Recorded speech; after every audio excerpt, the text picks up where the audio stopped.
ലെമിൻ Yamal എന്ന 16-കാരനെ ചുറ്റിപ്പറ്റിയാണ് ഇപ്പോൾ football ലോകത്തെ ചൂടേറിയ ചർച്ചകൾ. യമാലിന്റെ മിന്നും പ്രകടനമാണ് സ്പെയിനിനെ യൂറോ കപ്പിന്റെ ഫൈനലിൽ എത്തിച്ചത്.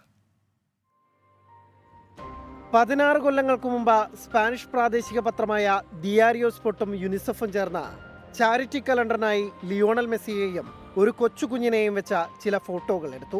അന്ന് 20 വയസ്സുണ്ടായിരുന്ന മെസ്സി ലോകം കീഴടക്കുമെന്നും ഇതിഹാസമാകുമെന്നും പ്രവചിച്ചവർ ഏറെയുണ്ട്.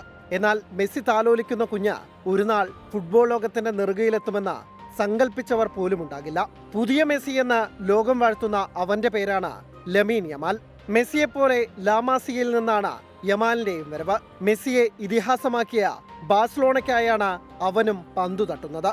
സ്പാനിഷ് ലീഗിലും സ്പെയിൻ ദേശീയ ടീമിലും യൂറോ കപ്പിലും കളിക്കുന്ന ഏറ്റവും പ്രായം കുറഞ്ഞ താരം. കുഞ്ഞു യമാലിന്റെ പേരിലുള്ള വലിയ റെക്കോർഡുകൾ. ഒടുവിൽ ഫ്രാൻസിനെ പുറത്താക്കിയുള്ള മഴവിൽ ഗോൾ പറന്നിറങ്ങിയത് യൂറോ കപ്പിൽ ഗോൾ നേടുന്ന ഏറ്റവും പ്രായം കുറഞ്ഞ കളിക്കാരനെന്ന നേട്ടത്തിലേക്ക് കൂടിയായിരുന്നു.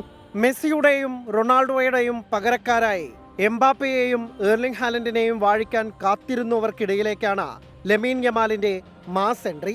ഇനി യമാലിന്റെ കാലുകളിലേക്ക് കൂടി ഉറ്റുനോക്കാതെ ഫുട്ബോൾ ആരാധകർക്ക് തരമില്ല. Sports desk 24.